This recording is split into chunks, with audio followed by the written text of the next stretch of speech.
Hello and welcome to the Early Childhood Matters webinar. Before handing over to your moderator, Joan Lombardi, a brief explanation of process. You'll hear 3 presentations. At any time during the presentations, please feel free to submit questions. You can do this through the questions text box that you should see in the webinar software. We will select from those questions for the Q&A session that will follow the third presentation. And with that, over to Joan. Thank you, Andrew, and good day, everyone around the world.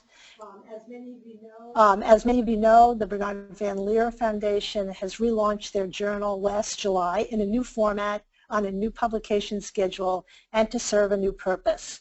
Early Childhood Matters, Advancing Early Childhood, will be published annually with the aim of elevating key issues, highlighting solutions emerging around the world, and examining the key elements to take those solutions to scale.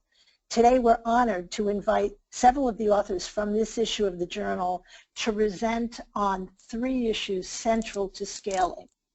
First, we'll hear from Mihaela Ionescu, who will talk about a new and exciting initiative focused on the key element of quality, the early childhood workforce. Next, we will hear from Arjun Upadhyay and Vidya Putcha from the Results for Development in their talk about financing. And finally, we'll hear from a group of 4 on measurement issues from Tarun Dua, Dana, Charles McCoy, Magdalena, Janus, and Maureen Black. And then hopefully we'll have time for a question and answer. So with that, let me turn it to you, Mihaela.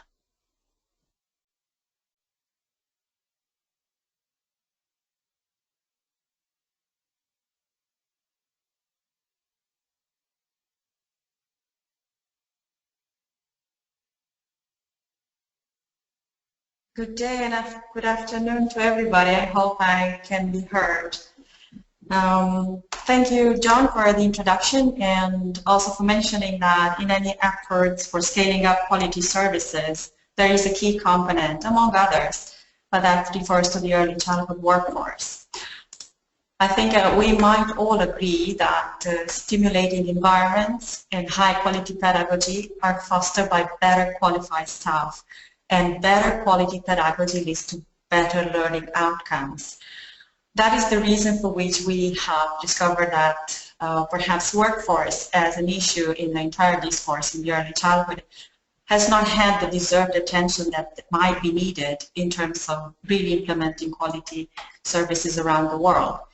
And for that reason, if we move to the next slide, we've tried to address a few challenges, ambitious challenges and ambitious solutions to find as we have analyzed what happens around the world regarding workforce in the early years. Poorly trained and paid and supported, a shortage of qualified workers, expansion of services, but yet the quality and equity persist as a concern, and that's limited data about the workforce and evidence-based approaches regarding the workforce. And also that early childhood workers are very diverse and sometimes difficult to define if we look on the global landscape. These are some of the challenges that we have had in mind when we wanted to address the very complex issue of the early childhood workforce.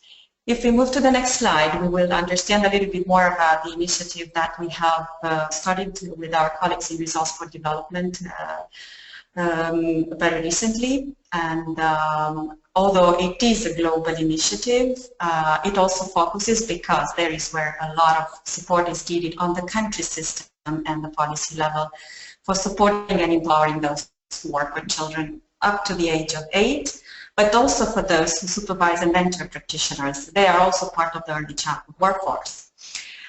Moreover, the initiative does not look, as sometimes it happens, only to those that are delivering education services, but those that are delivering the health, social assistance, child protection, family support services. So that takes a holistic and multi-sectoral approach. But for the purpose of bridging gaps in policy and in practice in order to promote the high quality and equitable services. The initiative is looking for precisely at the moment to create this knowledge hub and enhance the joint learning among countries and actors across the globe through the online portal, through the country studies and the global landscapes analysis that are aimed in this initiative. If we move to the next slide, we will learn a little bit more what are the thematic areas we have in mind. And these are trying somehow to respond to the challenges that we've already mentioned. One is about the competencies and standards for the workforce, and that means across the roles and across the professionals working in the system. What are the, if there are agreed requirements and expectations, what are their roles and how they work together, but also the competencies that exist not only on the individual level, but also on the team level, on the institutional and on the system level, so that the workforce can really deliver quality services. The second is about their training and professional development. How up-to-date are the training opportunities, if they are evidence-based, if they are linked with practice, and if there are also career pathways with diverse entry points for the profession. The third area is about monitoring and mentoring. And we link this to, as we believe that the monitoring is meant to lead to improvements through a mentoring system. That means continuous feedback and coaching and supportive mentoring for improvement. And the fourth one is about the recognition of the profession. And that, I think, is one of the key points if we are talking about scaling up quality services, as long as in this profession there are not individuals that do have a status recognized by the society in general. It is very hard to deliver quality services. Their remuneration, their working conditions, their way that they are recruited, how attractive is the profession, really is a challenge in reaching that, in getting and retaining high quality individuals working in the system. These are quite important areas of concern, and the initiative is really looking forward to dig into more information, more research, more advocacy for any of these four areas to create bridges among professionals, among sectors, and to create a solid and competent system vertically and horizontally. If we move to the next slide, you will learn more about the initiative by visiting the recently launched website, www.earlychildhoodworkforce.org, where you can already find a lot of resources that have been uploaded that can be filtered around the four areas I was mentioning. But in the same time, you are welcome to future webinars that are going to be organized around the four themes. And that's an interest that I suppose each of us would have for contributing to the discourse, and also for contributing to finding out better solutions for scaling up quality services through the workforce. Thank you so much, Mihaela. And just to remind people, this new initiative, you can follow this new initiative through the website, and it will be focused on those four areas. They're very interested in hearing from people around the world about what you're doing, what countries are doing to improve those four areas for the workforce. So we hope you'll take participation in this initiative very seriously. Let me turn it over next to Arjun.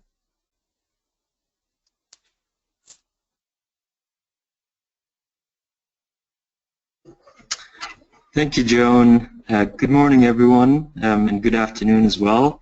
My name is Arjun Upadhyay from Results for Development, a nonprofit based in Washington, D.C. Joining me is my colleague, Vidya Putcha. First, I'd like to thank PVLF for hosting this really important and interesting webinar. It's been great to hear Mihaela's excellent presentation thus far. Our presentation will focus on the role of innovative finance and how it is welcome in ECD, but that it should ultimately take a supplemental role to public financing. Before we begin, I'd like to go over our presentation roadmap. We will start by presenting data on the current level of public spending on pre-primary education, followed by a discussion on trends in international financing. Vidya will then present slides on the financing need to reach SDG targets 4.2, followed by a discussion on the benefits and challenges of leveraging innovative finance and the ultimate need for increased public financing. Sources for our presentation include a background paper RFB wrote for the Education Commission. Aid figures are sourced from the OECD DAC CRS database, and desk and primary research via country consultants. Next slide, please. We will begin by showcasing the current low levels of public financing for ECD. The headline here is that financing for ECD services has been inadequate to ensure access and quality, especially for the disadvantaged children who have the most to gain. Investments in pre-primary education in particular are startlingly low. As you can see in the graph, in developing countries, on average, 0.07% of gross national product is spent on pre-primary education, compared to 0.5% in developed countries. It is also important to note that Asia and Sub-Saharan Africa spend considerably less on pre-primary education compared to other levels. Across the board, however, in both developed and developing countries spend markedly less on pre-primary education when compared to primary education. Next slide, please. Aside from insufficient public financing, households also make significant contributions to ECD programs, significant household contributions to ECD programs, which can then have severe equity implications. For example, across peri-urban areas in Nigeria, Ghana, Kenya, and South Africa, households spend anywhere between 8 to 27% of GDP per capita per month on preschool. A substantial portion of these expenditures were related to food and school feeding expenses, with direct school fees representing only around half of total household expenditures. It is also important to note that given limited public funding and provision in most developing countries, private enrollment in ECD programs are high, with households contributing substantial resources for these services as well. Next slide, please. So donor financing for pre-primary education does not present a better picture. Estimates suggest investments in early childhood education account for only 2% of aid to basic education. Low levels of gross disbursements in ECE has been consistently low, as you can see in the graph. Since 2005, ECE has consistently made up a negligible share of basic education, on average between 1 and 2%. Next slide, please. In terms of aid source, Canada, Australia, and South Korea were the top bilateral donors to ECE in 2014. All three countries have increased investments to ECE by around 20 to 25% since 2010. In contrast, the UK and the US, two of the three top donors to basic education, have historically provided very little aid to ECE. As you can see in the pie chart, these two countries do not feature even as the top 7 donors in 2014. With regard to aid recipients, it appears aid is reaching the regions of most need. Least developed and low-income countries, which have the lowest levels of pre-primary gross enrollment ratios, currently receive the most aid. I'll now hand it over to my colleague Vidya to continue the presentation. Thanks, Arjun. In general, as Arjun has explained, financing for ECD is very low, but we might ask how low. How far off are we from having sufficient financing to reach international goals like Target 4.2 of the SDGs, which states that by 2030, all boys and girls should have access to quality early childhood development, care, and pre-primary education. In order to reach just one part of this target, 1 year of pre-primary education in low and lower middle income countries, annual spending must increase by 7 times. In 2012, annual spending in low and lower middle income countries was $4.8 billion and must increase to $31.2 billion each year between 2015 and 2030. Could I have the next slide, please? There is a huge gap in financing, and it's clear that we need innovative thinking. What about innovative finance? We've been hearing a lot about innovative financing and development, and in ECD in particular. Can it help bridge this gap? The answer is yes and no. On the one hand, innovative finance can help to jumpstart investments in ECD where they have been lacking. For example, in the Philippines, a tax on gaming corporations is supporting national child development centers, which provide integrated services to children birth to 4 years of age. This innovative source of finance is helping to support infrastructure and renovations to national child development centers. And after the tax expires, after a 5-year period, the Early Childhood Care and Development Council in the country is hoping to secure financing from the central government, leveraging the previous investments made through the tax on gaming corporations. In addition to helping jumpstart investments in ECD, innovative financing mechanisms can also support a focus on outcomes, for example, through results-based financing. But moving to the challenges side, these same mechanisms can require complex policy and legal frameworks and may not be suitable to providing long-term support to programs and for scaling them up. In our research, we found that across both mainstream and innovative financing, there are challenges faced in ensuring sustainable sources of finance. For example, in Colombia, the payroll tax that supports the Colombian Family Welfare Institute is challenged by corporations trying to evade payroll taxes and by general instability in the macroeconomic environment. So innovative finance doesn't really protect against these general challenges. Lastly, but most importantly, innovative financing may relegate ECD to a special category and detract attention from securing more sustainable long-term financing. Can I have the next slide, please? Building off that last point, we don't think ECD should be included in any special category of financing. If we really want to ensure that children who would benefit most from ECD services have access, we need mainstream public financing. But what does that mean? First, countries must integrate early childhood services into existing financing for core education, health and nutrition, and protection services.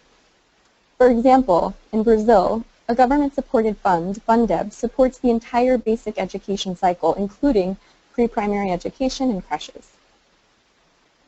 At the same time that it's necessary for ECD to be integrated into financing for other core services, we need to think innovatively about financing services for the most disadvantaged.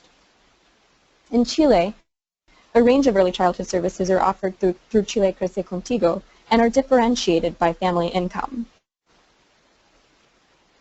In general, public financing for ECD is important, and there is growing momentum around encouraging governments to take action.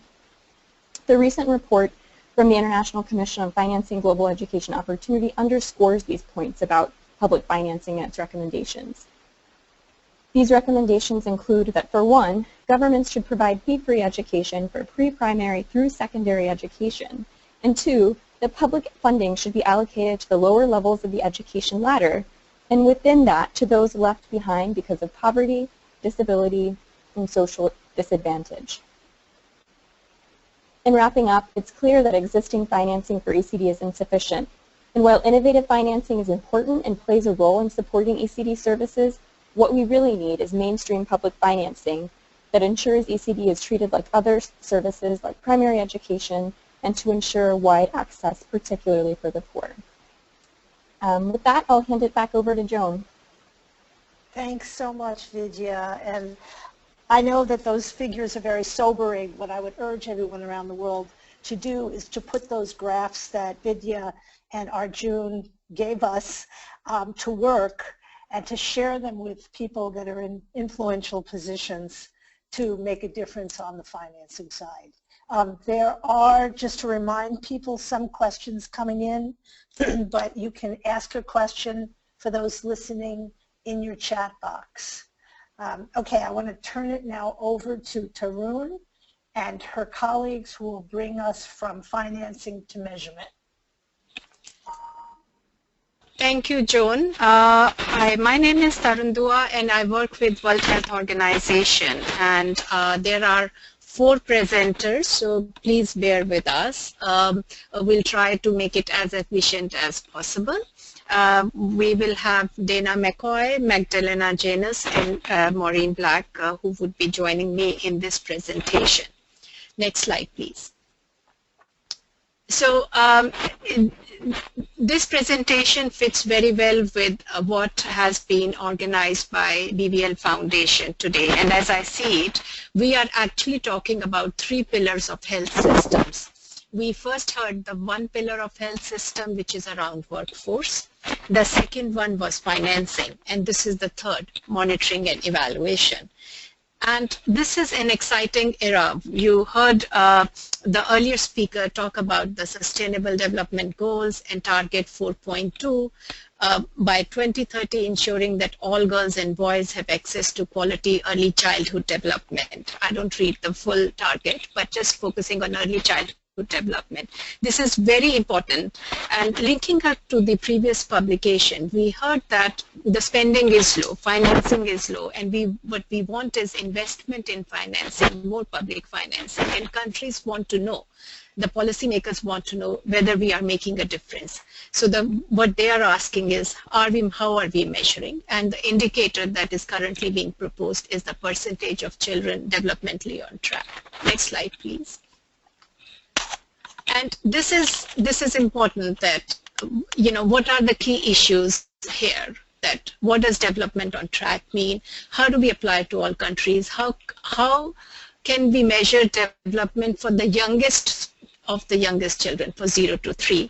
And therefore, we are talking about the 3 initiatives that are ongoing. The 3 speakers will talk about these 3 initiatives, and this is very much linked also with the new global strategy of women, children, and adolescent health, where the agenda is clearly shifting from survive to include thrive. And therefore, these 3 projects are extremely important.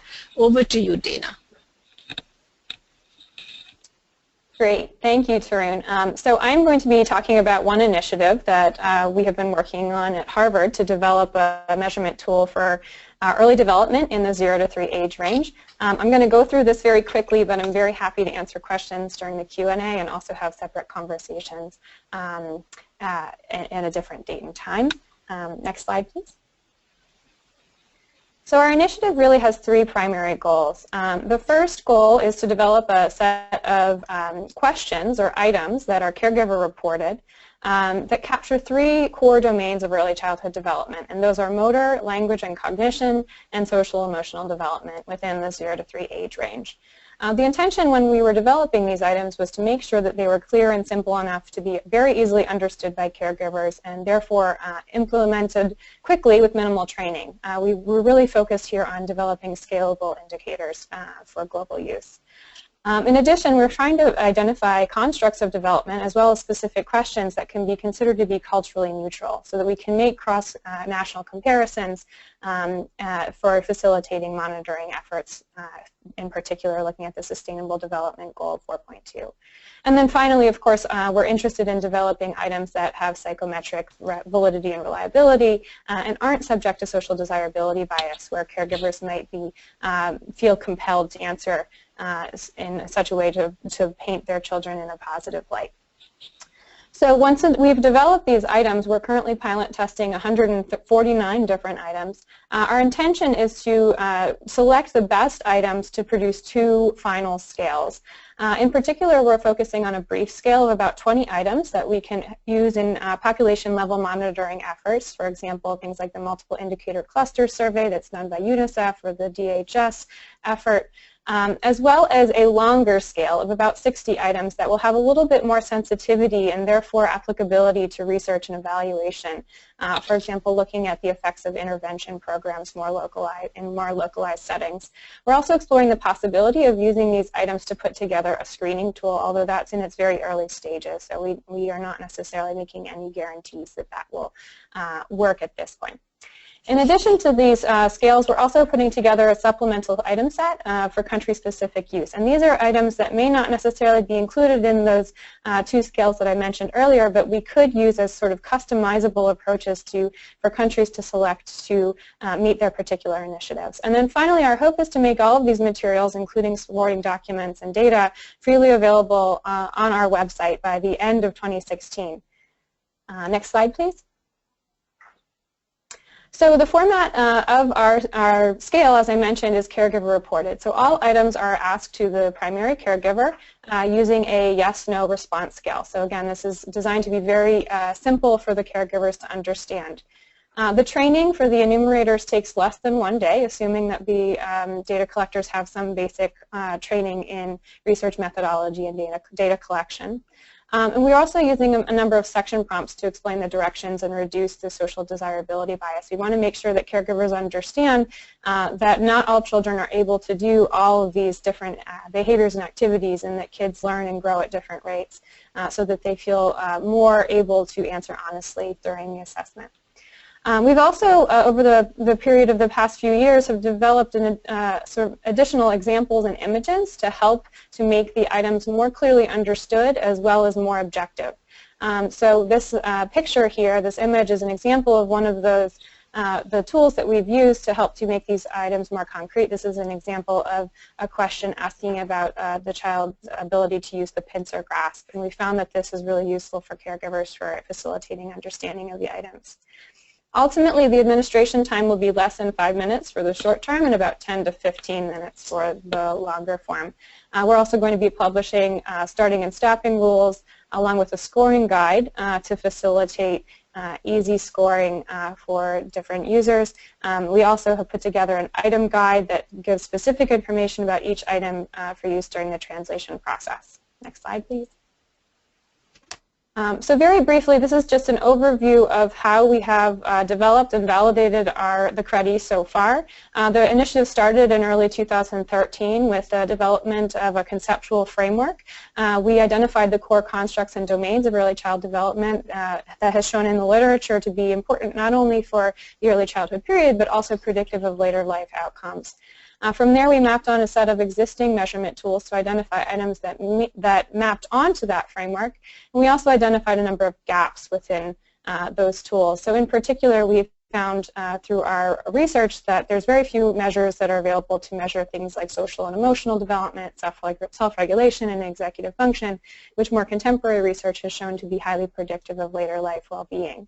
So we've developed a new set of items to fit those gaps. We've pilot tested our full item set over 4 consecutive piloting rounds using both quantitative and qualitative methodology in 16 different countries.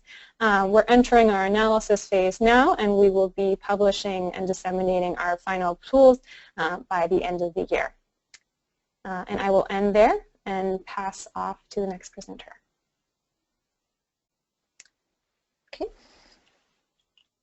Okay. Magdalena. Yes, thank you. Hello, everybody. Thank you, John and Tarun, and thanks, Dana, for passing it on to me. I'm going to talk about the WHO Child Development Indicators Project for children 0 to 3 years of age, and clearly I represent a team work.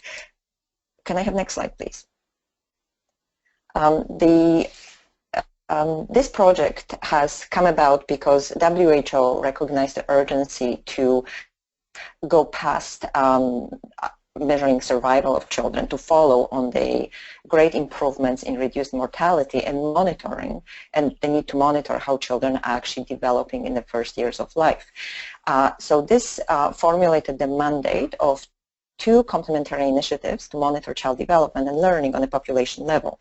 Ours for children aged 0 to 3 led by WHO, and an initiative for measurement and monitoring of development of children 3 to 7 that's led by UNESCO and UNICEF. So based on all this understanding and similar kind of lack of availability of culturally sensitive population measurement, the goal of the WHO Child Development Indicators Project was to use a combination of conceptual and empirical approaches and identify, field test, and recommend a set of indicators for a 0 to 3 age group that would valid and well understood across countries, but also feasible and suitable to implement in household surveys and program evaluations. Next slide, please. We have been, with contributions from a group of experts and collaborators, we compiled existing data for over 23,000 children. With major condition, they had to be collected in low and middle income countries with instruments that either have been developed specifically for use in those countries or with instruments that have been heavily adapted for use in those countries. And conducted a number of statistical analysis, item matching, etc. To summarize it, this is just like Dana had said, this is just a summary of a lot of work, so we'll be more than happy to answer questions and provide you with more information. Generally, as you can see on those two examples of how items performed, we were looking for items that would discriminate well between ages, so that at certain age we could say, you know, this is a skill that's achieved, but also that the curves, as you can see, would be similar for every country and every context where. So the top one is one of our best examples, the bottom one is one of the really bad examples. The item neither discriminates between ages or is similar across countries. And we have come up, we have added additional conditions about items, ease of use, feasibility, etc. And with the help of group of experts, we came up with 120 items in 5 domains: fine motor, gross motor, receptive language, expressive language, and socio-emotional, such play. Next slide, please. In our development of this set of indicators, we put also a lot of emphasis on making sure that when the instrument is being translated and adapted for use in different countries, the conceptual understanding of the item is the same. So one of additional goals of the project was to test implementation modes and integrate visuals. So we've developed a tablet-based data collection that the interviewers, when they ask the caregiver the questions, they have an opportunity to show a picture like this one, but also little videos and sounds for the language items. And at this point, the testing is happening in 3 phases. We're currently doing it in pre-piloting and pilot testing in Brazil, Malawi, and Pakistan. That includes focus group understanding of the items, a collection of contextual data, but also a direct assessment which is very closely matched to the items that we're administering through caregiver interviews. So it will give us an information of the complementarity of the 2 methodologies. And we hope to carry a large, full representative study in the near future, which will not only provide a basis for normative, sensitive distribution, but also indicate boundaries of typical and atypical development. Thank you very much.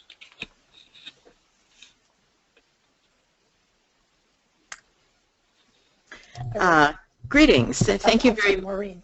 Yeah, greetings. Thank you very much for joining us. I'll begin with appreciation to our donors, the Bill and Melinda Gates Foundation and RTI International, and to our collaborators. Next slide. The aim of this project is to develop a population-based method of monitoring early child development, ages birth to 3, across ages and countries using existing data. We began by assembling longitudinal data from over 16,000 countries who are representing 15 cohorts from 11 countries, as you can see noted on the map. The children in these countries were assessed using validated assessments, and there were data from children under age 3 and then longitudinal data for 5 or over. Next slide, please. The plan is to develop a distribution of what we call D scores, or development scores.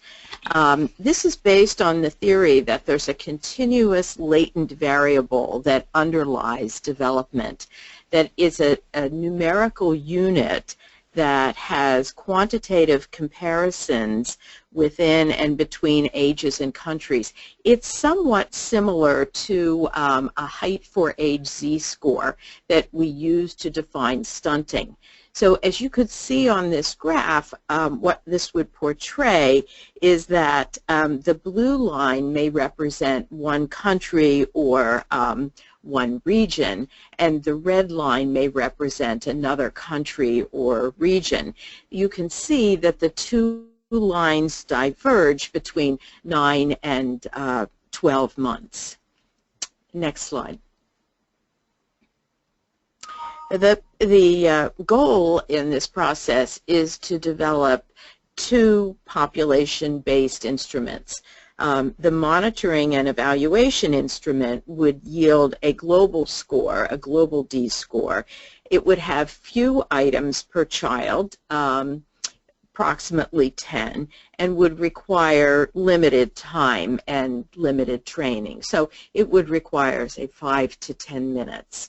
And then on the other goal would be to develop a program evaluation instrument that would also yield a global score, but in addition it would yield domain scores. So it would have more items, approximately 10 per domain, and would require both more time and more training. These would both be collected using tablets. The instruments would be open access with no licensing fees. Any available materials, because we envision these as being a mixture of some direct and some reports, caregiver report items. So the materials would be available at cost with no profit. And the training and quality assurance materials would be downloadable, so publicly available. Because we're using longitudinal data, there will be information on the predictive validity to school age. Next slide. This is a process of how we're going about doing this, that initially the data are collected, then they're harmonized across countries. Then there's a mathematical model that is fit in order to identify items for a composite scale. Then the D scores are estimated and the distribution of scores are estimated across the cohorts. Again, this is a mathematical process assessing the variability of the difficulty of items by age and by cohorts. Then we test the predictive validity of the D scores in several cohorts, and then construct age conditional reference charts of typical development. We're using the South African birth cohort as a standard, and then we'll develop the process of selecting developmental indicators of off-track development. And so if you have additional questions, you're welcome to ask or to contact me. Thank you. Thanks a lot, Dana, Magdalena, and Maureen, for talking through the slides. Just to add that I noticed that the bottom part was slides was cut on my screen, but you can find the full presentation that will be up through the webinar's website. The second point that I wanted to make in here is that looking at the purposes that came through the three talks, one is that we are talking about the global tracking of development. And the mixed survey from UNICEF provides a great opportunity for taking this forward. And one can see the potential of the test of the results that come from these work to feed into the UNICEF's mixed survey plus any other global tracking mechanism. The second would be the usefulness is for national monitoring that was brought up by speakers. And the third was programmatic evaluation. I think these are very important purposes as we are asking countries to invest in early child development. Now, looking at the three efforts, the one question that might be coming to everybody's mind is that, okay, why three different efforts, and how do we what does it really mean for the field? So as we look at this, clearly each of the efforts have unique strengths. On a superficial appearance, they may look similar, but they have unique strengths, and there are emerging points of consensus. Looking at the robust work that has gone, the scientific robustness that has gone into taking this work forward, emphasis on a holistic conceptual framework, and the clear focus on the use in the field. Now, where do we go from there? As you heard, that all the tools are being currently tested, being field tested. As the results become available, there is a need for further collaboration and working together on the synergies and the complementarities of the different efforts, so that the countries can be offered something that is useful in the era of SDGs. And it really also means that there could be other efforts, are other stakeholders who need to be brought onto the table to take this effort forward. So I stop here and hand over back to Joan. Thank you so much. I think everyone can hear how exciting it is that we're finally going to get measurement for children under 3. Just a few years ago, we had very few efforts going on. So the work that you heard today is so important. And the fact, as you point out, Tarun, that there'll be different purposes, global monitoring, national monitoring, and evaluation, and all of the presenters mentioned that. So I think it's up to all of us that are interested in using these tools to really understand the goals and to put them in use in different situations. We're getting several questions coming in. You can continue to ask questions in your chat box, but let me take the first 2 that are addressed to Vidya. First of all, Maria Vittoria Bayota asked, what do you mean by results-based financing? As one example to promote a focus on outcomes, can you let us know an example, Vidya? And while I have you, a second question from Deepu Shakya asked, what could be the appropriate government mechanism for public financing in an integrated way across early childhood? In most cases, we know that public financing is segregated by sector. So, Vidya, any ideas on an appropriate role for government to bring those sectors together? Thanks, Joan, and thank you for the question. Those are great questions. And in terms of the governance piece, that's definitely a challenge. Excuse me, Vidya, if you could speak just a bit louder. Sure. Those are great questions. And starting with the first one about governance challenges, that was something that we encountered a lot in our country research. Governance around financing was mentioned as a big challenge. And in terms of coordinating across sectors, that was a big issue. And there's some examples of countries who have been able to have a coordinating ministry to be able to insulate against those challenges. For example, in Chile, we heard a lot about the coordinating ministry being able to then allocate financing to other ministries and then sort of have a way of managing the governance structure a bit better. Regarding the results-based financing, I think that there are several different types of mechanisms that fall into this category. And for example, we've heard a lot about social impact funds and paying for outcomes in that particular mechanism, and that is one of the many types of results-based financing. Thank you, Vidya. It may be helpful for Results for Development to also put on your website how you could help countries track individual financing, because we are getting some questions about that. Let me turn to one of the questions that Don Wortley asked, and this one is to the measurement team. Are babies with disabilities including in the pilot samples for WHO scales, and are the data open to disaggregation on any of the disability indicators? And I'll turn that question to the team for any one of you to answer. Magdalena? Yes, so I can take that. Not in the very first phase, because clearly in order for a measurement to work, it has to be validated first for typically developing children. But in our phase 3, we specifically include a sample of children with developmental challenges. I think that's kind of our goal right now.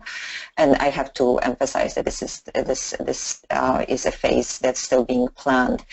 To be quite honest with you, in terms of whether we'll be able to get representative samples of the children with different disabilities, I doubt it. I think, if anything, we'll probably focus on making it somewhat representative to, in terms of different functional impairments, which I think is probably a more inclusive approach.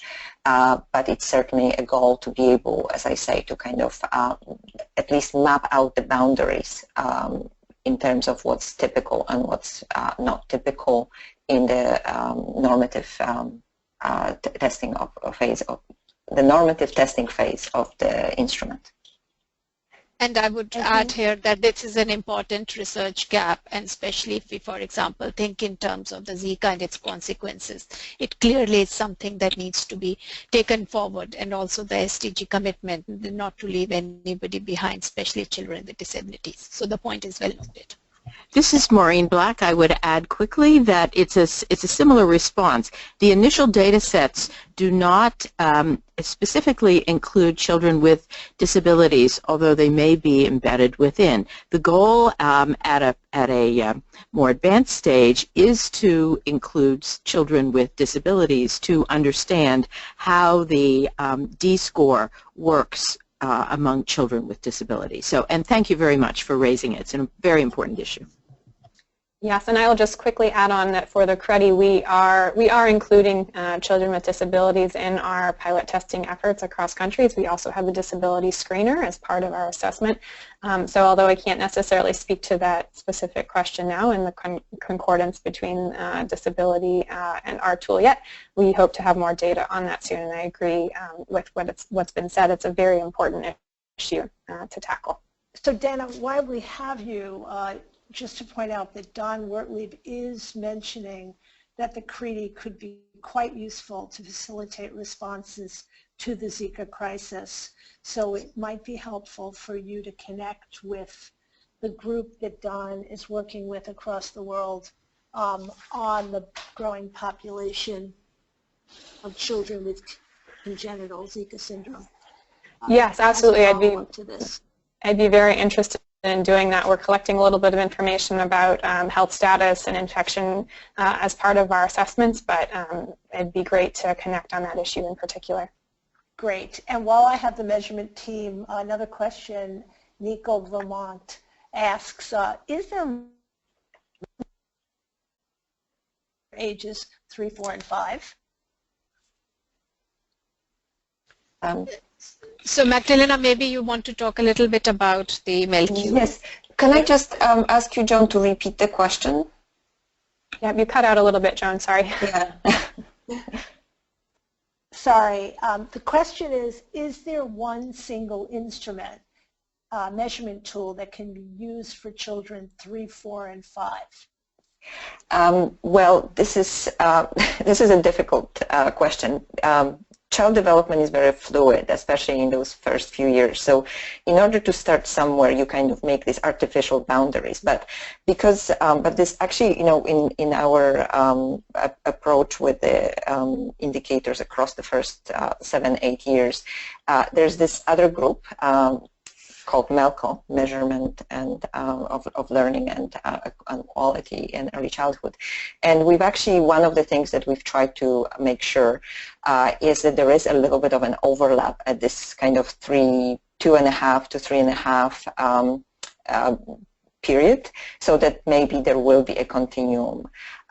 Now, the other thing is that there's actually also a concurrent effort, as some of you may know, for the MICS, the Multiple Indicator Cluster Survey, to expand their measurement of child development, which currently is only available for children 3 and 4, to start at 2, which will again provide a little bit of a developmental trajectory.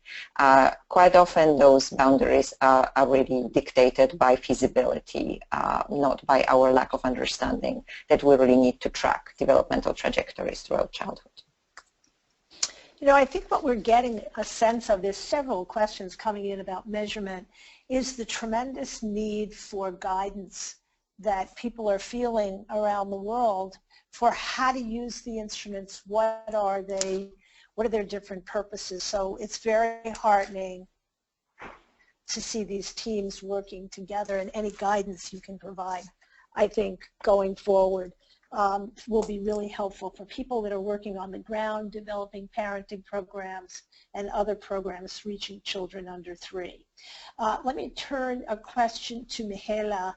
One of the questions that came in was, Mihaela, this person is in a country watching the efforts to try to recruit and retain qualified staff. What can the Early Childhood Workforce Initiative provide for them?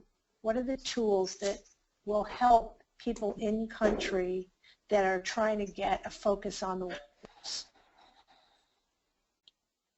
Well, I think that first of all, in our Knowledge Hub on the website, we do have some resources referring to well, what should be the requirements for such kind of system of recruitment and retaining being placed. So there are some studies that have already started advocating for the position and the status of the profession, especially the International Labour Organization. So there are some advices given there too, but this referred especially to the early childhood education and care. So I think it's important to make this distinction about teachers.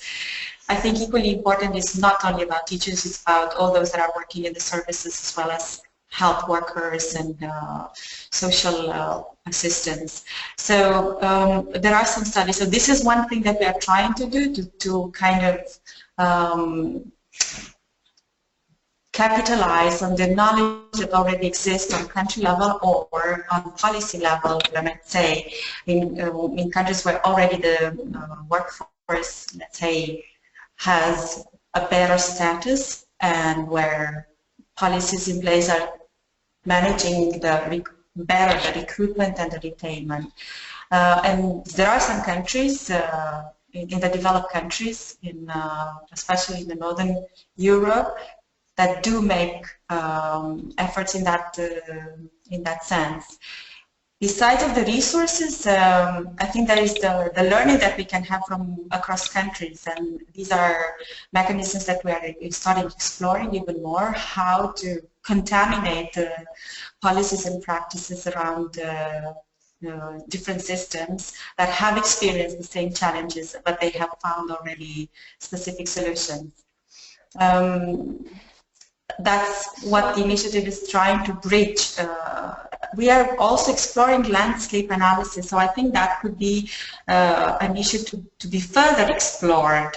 And I think that's an input that is very useful from those that are participating in this webinar, but in general, those that will be in contact with our initiative, what they think that will be extremely important and urgent to learn more about through the landscape analysis, which are going to go across countries, but focusing on a very specific issue.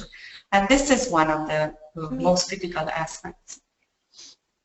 Mihaela, while we have you, a question came in. Actually, several people have posed this in different ways about the relationship of the workforce to those more informal caregivers that are working with children all around the world, particularly children under 3, and yes. How do we include them? They're often unremunerated and invisible part of the workforce. And that question particularly came in from Valerie Bickel-Meyer. Well, I think this is also something that we are very much looking forward to put on the agenda in stronger, more vocally, let's say, because we also believe that those working for this age group, they're undervalued, but also in terms of attention paid through policies, through research, through efforts put in the system to create a better support and investment in their capacity. So I think I totally agree with this, and what we are looking for is to find resources to target especially this age group, those working with this age group, and to push forward policy recommendations or any document related to any resource related to the 4 themes, standards or mechanisms for attracting people in for the profession, or ways of supporting and monitoring their work and how to support better through monitoring their work. Equally, what should be their career pathway, what should be the ways of supporting their professional development. But for birth to 3 across professions, again, it's not just about those working in center-based services, but it's also for those working on community-based services and home-based. So parenting programs, the home visiting. So it's such a diversity of services that are offered around the world. But the problem stays the same in all countries. They're low pay. They have a low status, while they are serving the most important age for an individual. I think thank you, Mihaela. I think what people need are any examples that are emerging on how you network and support mothers and other neighborhood providers. And the Early Childhood Workforce Initiative will begin to collect those and share those examples around the world. There are already some on our website, so they can be just filtered and looked after. Great. So, thank you. So Joan, hi. This is Tarun here. Can I add something? Sure.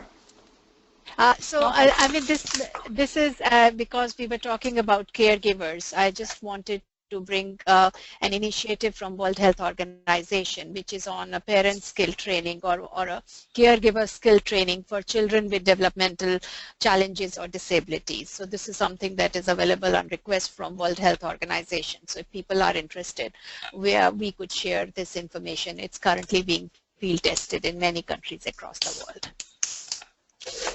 Well, I think that would be of interest to a lot of our listeners, so we'll put that on the follow-up material. I do want to get to at least one more question. It's an important question from Craig Erla, who really is looking for information on how do we convince finance ministers, not sector-specific ministers, but the person who's really making the funding decisions to invest public resources, particularly across the sector. And Vidya or Arjun, any answers? That's a great question. I think that something that we found in our research was that that really good advocacy that was effective in convincing the ministers had a lot to do with providing evidence that was, very context specific and demonstrated the impact of early childhood. So, we saw in Malawi, for example, recently there was while there isn't a lot of government spending on early childhood, it's a pretty low base. Recently, a group of organizations came together, was able to lobby the government to spend more, and it was about, presenting the case and, providing evidence that it really matters. Well, that's quite helpful. As we wrap up, we've had several questions about, the concurrent and predictive validity of the instruments that were mentioned, the need for collaboration, the cultural appropriateness of some of the instruments. So we will be trying to take the questions as they came in and provide them to the speakers so that we can get to some of the answers of the questions that are coming in from around the world. We also want to remind people that we'll be putting up all the information on YouTube and on the Bernard Van Leer website. And so please look for the follow-up information. The field is at such an important state. All of these developments are so exciting, but we need to make sure that we're putting all the tools and the reports that are emerging to use in our advocacy efforts on behalf of young children and families. So with that, I want to thank everybody for participating, and particularly to the panelists who did such a tremendous job. Stay tuned for next year's Early Childhood Matters, which will again be documenting the advances in early childhood development going on around the world. And with that, I'll say thank you to everyone and have a good day or night.